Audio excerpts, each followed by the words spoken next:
தமிழ்நாடு தேராது.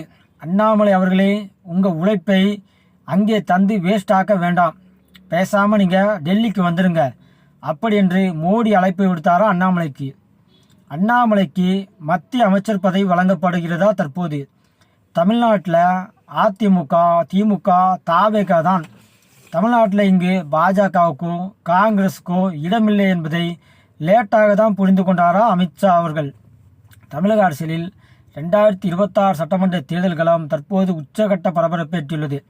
குறிப்பாக தமிழக பாஜகவின் முகமாக பார்க்கப்பட்ட அண்ணாமலை தற்போது நடைபெறவுள்ள தேர்தலில் போட்டியிடவில்லை என்ற அறிவிப்பு அரசியல் வட்டாரங்களில் மட்டுமல்லாது பாஜகவினரிடையே பலத்த அதிர்வுகளை ஏற்படுத்தியுள்ளது. தமிழ்நாடு தேராது, உங்களது உழைப்பை இங்கே வீணாக்க வேண்டாம், பேசாமல் நீங்கள் டெல்லிக்கு வந்துவிடுங்கள் என்று பிரதமர் மோடியே அண்ணாமலைக்கு அழைப்பு விடுத்ததாக தற்போது எழுந்துள்ள தகவல்கள் தமிழகத்தின் பாஜகவின் வீகம் தோல்வியடைந்து விட்டதாக என்ற கேள்வியும் தற்போது எழுகிறது.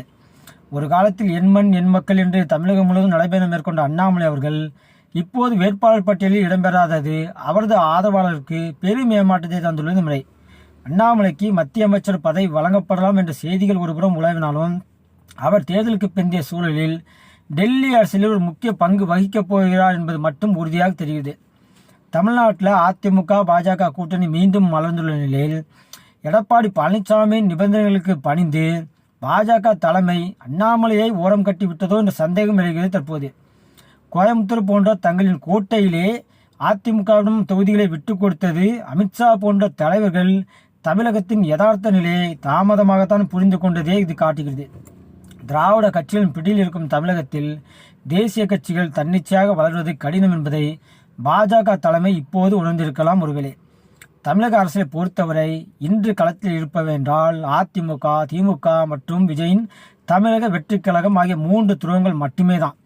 இங்கு பாஜகவோ அல்லது காங்கிரஸோ திராவிட கட்சிகள் முதுகிலேயே சவாரி செய்யாமல் இங்கு ஒரு தொகுதியில் கூட வெற்றி பெறுவது சாத்தியமில்லை என்பதை மீண்டும் ஒருமுறை நிரூபணமாகியுள்ளது. 27 தொகுதியில் மட்டும் போட்டியிடும் பாஜக அதிமுகவின் தயவிலே தனது இருப்பை தக்க வைக்க வேண்டிய நிலைக்கு தள்ளப்பட்டுள்ளது. இப்போது இது அண்ணாமலை போன்ற ஒரு துடிப்பான தலைவருக்கு தமிழக அரசியலில் ஏற்பட்ட ஒரு பின்னடைவாக பார்க்கப்படுகிறது. அமித்ஷாவின் மிஷன் தமிழ்நாடு திட்டம் எதிர்பார்த்த பலனை தராததால் அண்ணாமலை டெல்லிக்கு அழைத்து அவருக்கு ஒரு கௌரவமான பதவி அளிப்பதன் மூலம் தமிழகத்தில் ஏற்பட்டுள்ள இந்த சங்கடத்தை தவிர்க்க மோடி அரசு முயல்கிறது. திராவிட மண்ணில் ஒரு மாற்றத்தை கொண்டு வருவேன் என்று முழங்கிய அண்ணாமலை இப்போது களத்தில் நிற்காமல் வெறும் பிரச்சார பீராங்கியாக மட்டுமே செயல்பட போவது தமிழக அரசியலில் பாஜகவின் பலவீனத்தை பறைசாற்றுகிறது. இறுதியில் தமிழகம் எப்போதும் போல திராவிடம் மற்றும் தமிழ் தேசிய அரசியல் நோக்கியே நகர்கிறது என்பதில் எந்த மாற்றமும் இல்லை.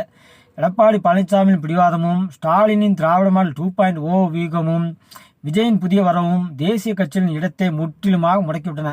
அண்ணாமலைக்கு டெல்லிக்கு செல்வது என்பது அவரது தனிப்பட்ட அரசியல் வளர்ச்சிக்கு உதவலாமே தவிர தமிழகத்தில் பாஜக இன்னொரு சக்தியாக உருவெடுக்கும் கனவுக்கும் வைக்கப்பட்ட முற்றுப்புள்ளியாகவே இது பார்க்கப்படுகிறது.